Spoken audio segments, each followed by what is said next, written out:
Viral Trendy TV presenting. Against the ice. इस कहानी की शुरुआत होती है सन 1909 से, जहां पर हमें मिकलसन नाम के एक खोजी को दिखाया जाता है जो अपनी पूरी टीम के साथ अपनी पिछली गई हुई टीम को ढूंढने के लिए निकला है, जो ईस्ट ग्रीनलैंड में ये सबूत इकट्ठे करने के लिए आए थे कि डेनमार्क और ग्रीनलैंड को कोई भी झील अलग नहीं करती। दरअसल अमेरिकन का यह दावा था कि ग्रीनलैंड को और डेनमार्क को एक झील अलग करती है, जिसका मतलब ये है कि डेनमार्क का ग्रीनलैंड के सभी हिस्सों पर अधिकार नहीं है और अमेरिका उन हिस्सों पर अपना कब्जा करना चाहता है। इसीलिए पहले एक खोजी टीम को यहाँ पर भेजा गया था, लेकिन वो कभी वापस लौट कर नहीं आई, क्योंकि यहाँ पर लगभग पूरे साल बर्फ जमी रहती है और कुछ ही महीनों के लिए बर्फ पिघलती है जब यहाँ पर आया जा सकता है।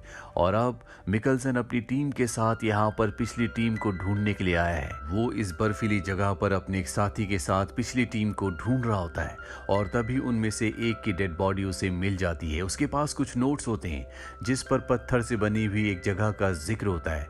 ये एक ऐसी जगह होती है जहाँ पर खोजकर्ता सबूत छुपा देते हैं। मिकलसन उस तरफ नहीं जा पाता क्योंकि उसके साथी की तबीयत बहुत ज्यादा खराब हो जाती है, इसीलिए उसे अपने शिप पर वापस लौटना पड़ता है जहाँ पर उसके और भी साथी होते हैं। अब जो उसके साथ बर्फीली ठंड में बाहर गया था, उसके पैर की उंगलियों का खून जम जाता है, जिस वजह से उसकी पैर की उंगलियां काटनी पड़ती है। सब चाहते हैं कि इन्हें वापस जाना चाहिए, लेकिन इस वक्त पानी समंदर पूरी तरह से जमा हुआ है, इसीलिए यहाँ पर इन्हें कुछ और महीने रुकना होगा, बर्फ के पिघलने का इंतजार करना होगा। मिकलसन वापस नहीं लौटना चाहता, बल्कि वो पत्थर से बनी उस जगह पर जाना चाहता है जहाँ पर सबूत हो सकते हैं। मिकलसन अपने साथियों को कहता है कि हमें बिना सबूत के वापस नहीं जाना चाहिए, नहीं तो अमेरिका वाले हमारी जमीन पर कब्जा कर लेंगे। लेकिन कोई भी अपनी जान का रिस्क नहीं लेना चाहता, क्योंकि इन सब की फैमिलीज थी, सब के सब शादीशुदा थे। लेकिन यहाँ पर एक लड़का ऐसा होता है जिसका नाम आइविर है, लेकिन वो एक खोजी नहीं है, बल्कि वो इंजन को रिपेयर करता है। सब उसे कहते हैं कि तुम्हें मिकलसन के साथ जाना चाहिए। आइवियर ने मिकलसन के बारे में बहुत सुना होता है, हालांकि वो खोजी नहीं है, लेकिन वो आर्मी में सर्व कर चुका है, इसीलिए वो मिकलसन के साथ जाने के लिए तैयार हो जाता है। हालांकि मिकलसन को पता है कि आइवर को कोई भी नॉलेज नहीं है, लेकिन उसे अपना एक साथी चाहिए और ये दोनों के दोनों दो स्लेड लेकर स्लेड को डॉग्स खींचते हैं, यहाँ से अपने सफर पर निकल पड़ते हैं। ये दिन में सफर करते और रात को आराम। मिकलसन आइवर से बहुत कम ही बात किया करते थे और ज्यादातर अपने काम पर ध्यान देते थे। साथ ही वो जहाँ जहाँ से गुजर रहे थे उन सब के रिकॉर्ड्स, उन सब के डेटा अपने पास इकट्ठा कर रहे थे। कुछ दिन इनके इसी तरह से गुजर जाते हैं क्योंकि रास्ता बिल्कुल सपाट और सीधा था। और एक दिन जब ये लगातार आगे बढ़ रहे होते हैं तो आइवर अपने डॉग्स की स्लेड की स्पीड बढ़ा देता है, जिससे एक हादसा हो जाता है और उसका स्लेड एक खाई में गिर जाता है, जिस वजह से उसका जो लीड डॉग होता है उसकी मृत्यु हो जाती है। हालांकि आइवर को बताया गया था कि तुम्हें किसी भी डॉग से लगाव नहीं करना, क्योंकि इनके डॉग इस तरह के सफर पर अक्सर मारे जाते हैं। आइवर को उस डॉग से लगाव हो गया था, इसीलिए उसे बहुत दुख होता है। साथ ही इन दोनों ने 2 हफ्तों का राशन भी खो दिया। मिकलसन को इस बात से बहुत गुस्सा आता है, लेकिन अब वो कुछ नहीं कर सकता क्योंकि आइवर के अलावा कोई भी उसके साथ आना नहीं चाहता था। इसीलिए मिकलसन को आइवर के साथ ही आगे बढ़ना पड़ता है। ये लगातार बढ़ते हुए एक नदी तक पहुंच जाते हैं, जिसे पार करने के बाद ये आगे जाते हैं। आइवर मिकलसन से पूछता है कि आप इतना खतरनाक काम क्यों करते हैं, जहां आपको अकेले इस तरह के इलाकों में रहना पड़ता है। अगर यहाँ पर हमें कुछ हो गया तो हमें कोई देखने वाला, पानी पूछने वाला भी नहीं मिलेगा। दरअसल आइवर को नहीं पता होता कि ये साबित करना कितना जरूरी है कि डेनमार्क और ग्रीनलैंड को कोई भी नदी अलग नहीं करती, क्योंकि अगर ये साबित नहीं कर पाए तो अमेरिका इनके बहुत सारे इलाकों पर अपना कब्जा कर लेगा। मिकलसन आइवर के सवाल पर उसी से सवाल करता है कि तुम मैकेनिक का काम क्यों करते हो। आइवर कहता है क्योंकि मैं उस काम में अच्छा हूँ। मिकलसन कहता है मैं भी इस काम को इसलिए करता हूँ क्योंकि मैं इस काम में अच्छा हूँ, मुझे इस काम को करने में मजा आता है। एक रात को जब ये दोनों बैठे होते हैं तो आइवर एक फोटो को देख रहा होता है जो उसे कहीं मिल गई थी। इसमें बहुत सारी लड़कियां होती है जिनके बारे में आइवर को कुछ नहीं पता। उसने इन सब लड़कियों के बारे में अपनी इमेजिनेशन से इन सब के कुछ न कुछ नाम रखे होते हैं। ये फोटो मिकलसन को दिखाता है और पूछता है कि आप इसमें से किस लड़की को चुनेंगे। कैप्टन मिकलसन उसे बड़े ध्यान से देखते हैं और उसमें से एक लड़की को चुनते और कहते हैं कि मैं इसका नाम नाया रखूंगा। आइवर कहता है कि मैं ईश्वर से प्रार्थना करता हूं कि आप दोनों हमेशा साथ रहें। इसके बाद ये अपना सफर शुरू करते हैं। अब धीरे धीरे वक्त बीतता और इन्हें 1 महीना हो जाता है। वक्त बीतने के साथ इनका सफर और भी मुश्किल होता चला जाता है, जिस वजह से मिकलसन को बार बार गुस्सा आता है, लेकिन आइवर का बर्ताव ज्यों का त्यों रहता है। इनके बहुत सारे डॉग्स भी अब मारे जा चुके हैं और मरे हुए डॉग्स को ये दूसरे डॉग्स का भोजन बना देते हैं। हालांकि ये दोनों के दोनों थक चुके हैं, लेकिन लगातार ये अपने सफर पर आगे बढ़ते चले जाते हैं और इस तरह से इन्हें 84 दिन हो जाते हैं। आइवर को इस बात का बिल्कुल भी अंदाजा नहीं है कि इनका सफर कहां पर खत्म होगा। इसीलिए मिकलसन से कहता है क्या हमें वापस चलना चाहिए क्योंकि हमारा खाना खत्म हो चुका है। मिकलसन कहता है कि बिना सबूत कि हम वापस नहीं जा सकते। हमें पत्थरों की दीवार तक, जिसे केन कहा जाता है, जिसे पिछले खोजीकर्ताओं ने बनाया था, जहां पर उन्होंने वो सबूत रखा है जो ये साबित करती है कि ग्रीनलैंड और डेनमार्क दोनों एक ही है। कोई भी झील या नदी उन्हें अलग नहीं करती। वहां तक पहुंचना होगा। अब एक दिन जब ये बैठे होते हैं तभी इन्हें वो पत्थरों की दीवार यानी कि केन दिख जाती है, जिससे बहुत खुश होते हैं। ये दौड़ते हुए उस तक जाते हैं और उसके अंदर इन्हें वो नक्शा मिल जाता है जो पिछले खोजीकर्ताओं ने बनाया था। साथ ही उसमें इन्हें एक लेटर भी मिलता है जिसमें लिखा होता है कि हम आगे तक गए थे, अंत तक हमने देखा, लेकिन वहां पर कोई भी ऐसी नदी या झील नहीं है जो डेनमार्क और ग्रीनलैंड को अलग करती हो। यहाँ पर पिछले खोजीकर्ताओं ने खाने की कुछ चीजें भी रखी होती है। ये दोनों के दोनों सबूत पाकर बहुत ज्यादा खुश हो जाते हैं क्योंकि यहाँ तक आने का इनका जो मकसद था वो अब पूरा हो चुका है। पिछले खोजियों ने जो इनसे 3 साल पहले यहाँ पर आए थे, उन्होंने यहाँ पर केन बनाकर सबूत इसलिए छोड़ दिया था क्योंकि उन्हें समझ में आ गया था कि वो यहाँ से जिंदा वापस नहीं लौट सकते और अगर कोई उन्हें ढूंढने के लिए आए तो यहाँ तक पहुंच जाए और उसे सबूत मिल जाए।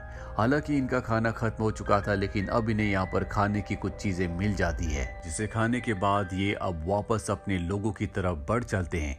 लेकिन इन्हें अगस्त तक वापस पहुंचना होगा क्योंकि मिकलसन ने अपनी टीम से, अपने क्रू से कहा था कि अगर हम अगस्त तक वापस ना लौटे तो तुम सब यहाँ से चले जाना। अब ये लगातार अपने सफर पर आगे बढ़ते चले जाते हैं जहाँ पर इनके डॉग्स लगातार मर रहे होते हैं और एक दिन ये उसके मांस के टुकड़े को खाते हैं जिससे इन्हें फूड पॉइजन हो जाता है। पर इनकी किस्मत अच्छी होती है कि ये दोनों के दोनों जिंदा हैं। ये अपने सफर को एक बार फिर से शुरू करते हैं। रात को एक जगह पड़ाव डालते हैं जिसके बाद आइवर अगली सुबह शिकार करने के लिए बर्फ में निकल पड़ता है और जब वो खाली हाथ वापस लौटता है तो उसे डॉग के जोर जोर से भौंकने की आवाज आती है। वो समझ जाता है कोई ना कोई खतरा है।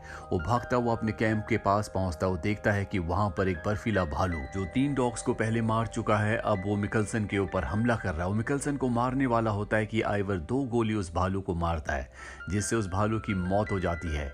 लेकिन अब मिकलसन पानी में गिर चुका है। आइवर किसी तरह से उसे पानी से बाहर निकालता है और इसके बाद वहीं पर अगले 2 दिनों तक मिकलसन के साथ रुकता है क्योंकि उसकी तबीयत बहुत ज्यादा खराब हो चुकी होती है। कैप्टन मिकलसन जब ठीक हो जाते हैं तो ये तय करते हैं कि ये अपने स्लेड को यहीं पर छोड़कर आगे का सफर तय करेंगे क्योंकि इतने भारी स्लेड को अब ये खींच नहीं सकते। ये दोनों के दोनों अपना सफर तय करते हैं। इनके सामने एक जमी हुई नदी आती है जिसे इन्हें पार करना है, पर अब कैप्टन मिकलसन को यकीन हो चुका है कि ये वापस नहीं पहुंच सकते। इसीलिए पत्थरों से ये वहां पर एक केन बनाते हैं जहां पर ये उस नक्शे को, जिस नक्शे को ये पीछे वाले केन से लेकर आए हैं, वहां पर रख कर अपने आगे के सफर पर बढ़ चलते हैं। ये बहुत मुश्किल से उस जमी हुई नदी को पार करते हैं। इन्हें अपने सफर पर आज पूरे 184 दिन हो चुके हैं। ये लगातार आगे बढ़ते चले जाते हैं और तभी इन्हें अपने शिप का टॉप दिखता है जिसे देखकर ये दोनों के दोनों बहुत खुश हो जाते हैं। ये अपने साथियों को आवाज लगाते हैं लेकिन इन्हें कोई भी जवाब नहीं देता क्योंकि सब के सब वापस जा चुके हैं और जिस जहाज का टॉप इन्होंने देखा था वो टूट चुका होता है। उसी की लकड़ी से इनके साथियों ने इनके लिए एक केबिन बनाया होता है जिसके अंदर इनका 1 साल का राशन भी रखा होता है। ये दोनों के दोनों अंदर चले जाते हैं। इन्हें बहुत दुख होता है कि इनके साथी वापस लौट गए, लेकिन यहाँ पर मिकलसन अपनी हिम्मत नहीं हारता।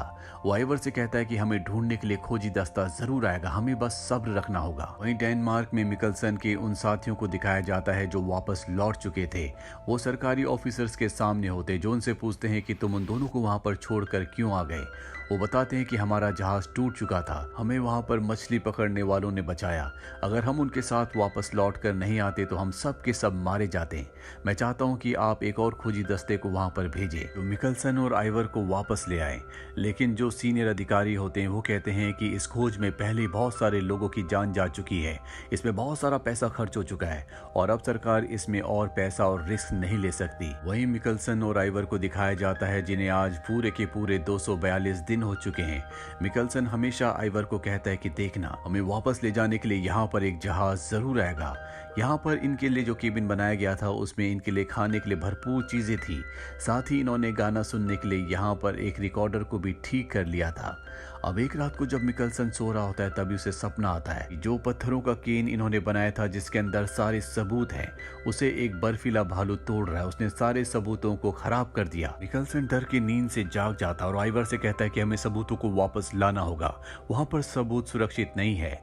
और ये सफर इनका 1 महीने का होने वाला था। ये खाने के सारे सामान को लेकर उस जगह पहुंच जाते हैं जहां पर केन था। केन के बहुत सारे पत्थर गिरे होते हैं। सच में यहाँ पर किसी भालू ने शायद हमला किया था, क्योंकि इसके अंदर इन्होंने कुछ खाना भी छोड़ा था और भूखा भालू खाने की खुशबू की वजह से पत्थरों को शायद गिरा रहा हो। मिकलसन पूरी तरह से डर जाता है, पर जब वो अंदर देखता है तो वहां पर सबूत अब भी ज्यों के त्यों होते हैं। इन्हें पाकर ये दोनों के दोनों बहुत खुश हो जाते हैं। आइवर मिकलसन से पूछता है कि आपको कैसे पता चला? मिकलसन कहता है कि सपनों का कोई ना कोई मतलब होता है। दरअसल ये अपनी जगह से 200 मील दूर आए थे और अब इन्हें जल्द से जल्द वापस पहुंचना होगा। हालांकि उस जगह से निकलने से पहले आइवर ने कहा था कि हमें यहाँ से निकलने से पहले यहाँ पर कोई सबूत छोड़ देना चाहिए कि हम दोनों जिंदा हैं। लेकिन कैप्टन मिकलसन ने उसकी बात नहीं मानी और कहा था कि हम बहुत जल्दी वापस लौट जाएंगे। अब जब ये वापस लौटते हैं तो बर्फ पहले पिघल चुकी होती है और यहाँ पर इन्हें ढूंढने के लिए खोजी दस्ता आया था, लेकिन उन्हें यहाँ पर कोई नहीं मिला, जिस वजह से उन्होंने समझ लिया कि ये दोनों के दोनों मारे जा चुके हैं। इसका मतलब ये है कि अब इन्हें यहाँ पर वापस लेने के लिए कभी कोई नहीं आएगा। आइवर इस बात से पूरी तरह से टूट जाता है। अति मिकलसन को भी गुस्सा आता है। उसे एहसास होता है कि उन्हें यहाँ पर नोट छोड़ कर जाना चाहिए था। अब क्योंकि इनका धीरे धीरे खाना भी पूरी तरह से खत्म हो रहा है, इसीलिए यहाँ पर मिकलसन की दिमागी हालत खराब होना शुरू हो जाती है। हर तरफ उसे वही फोटो वाली लड़की दिखती है जो आइवर ने उसे दिखाई थी, जिसमें उसने एक लड़की का नाम उसमें नाया रख दिया था। वो नाया से बात करता रहता है और आज इन्हें यहाँ पर पूरे 3 साल होने वाले हैं। वहीं हमें डेनमार्क में दिखाया जाता है जहां पर मिकलसन का जो दोस्त होता है, जिसने एक बार पहले भी इनके लिए मदद भिजवाई थी, वो एक बार फिर से अपने सीनियर ऑफिसर के पास जाता है और कहता है कि मुझे पूरा यकीन है कि मिकलसन और आइवर दोनों के दोनों जिंदा है, क्योंकि जब उन्हें ढूंढने के लिए मदद भेजी गई थी तो उन्हें उस केबिन के अंदर खाने पीने के जूठे बर्तन मिले थे, जिससे साबित होता है कि वो दोनों के दोनों जिंदा हैं। उनके पास सबूत हैं। हमें उन्हें लेने के लिए एक बार फिर से जाना चाहिए, लेकिन उसकी रिक्वेस्ट को पूरी तरह से खारिज कर दिया जाता है। वही हमें दिखाया जाता है कि मिकलसन और आइवर अब दोनों के दोनों पूरी तरह से थक चुके हैं। इन दोनों की उम्मीद पूरी तरह से टूट चुकी है, क्योंकि आज इन्हें पूरे 3 साल यहाँ पर बीत चुके हैं और कोई इन्हें दोबारा लेने के लिए नहीं आया। एक दिन आइवर मिकलसन को कहता है कि मैंने उसी फोटो वाली यानी कि नाया को अपने सपनों में देखा। इस बात से मिकलसन को बहुत गुस्सा आता है। वो उसके ऊपर हमला कर देता है और हमले में वो उस पर गोली भी चला देता है, जिससे इनके पास 2 गोलियों में से अब एक ही गोली बचती है। हालांकि आइवर की तरफ गोली जरूर चलाई थी, लेकिन वो इससे बाल बाल बच गया। अब ये कैप्टन मिकलसन को समझाता है। ये दोनों के दोनों अपने केबिन के अंदर चले जाते हैं और अगली सुबह इनका कोई दरवाजा नॉक करता है। इन्हें एहसास होता है कि बाहर कोई है। ये समझ जाते हैं कि बाहर कोई बर्फीला भालू है जो इनके ऊपर हमला करना चाहता है, इन्हें मारना चाहता है। ये अपनी बंदूक, जिसमें एक ही गोली है, उसे लेकर तैनात हो जाते हैं, दरवाजा खोलते हैं। पर इससे पहले कि गोली चलाते देखते हैं कि वहां पर कुछ लोग हैं जो इन्हें वापस लेने के लिए आए हैं। वो पानी की शिप से इन्हें वापस ले जाते हैं। डेनमार्क पहुंचने के बाद ये सारे सबूत अपने सीनियर ऑफिसर्स को दे देते हैं, जिससे साबित हो जाता है कि डेनमार्क और ग्रीनलैंड दोनों एक ही है।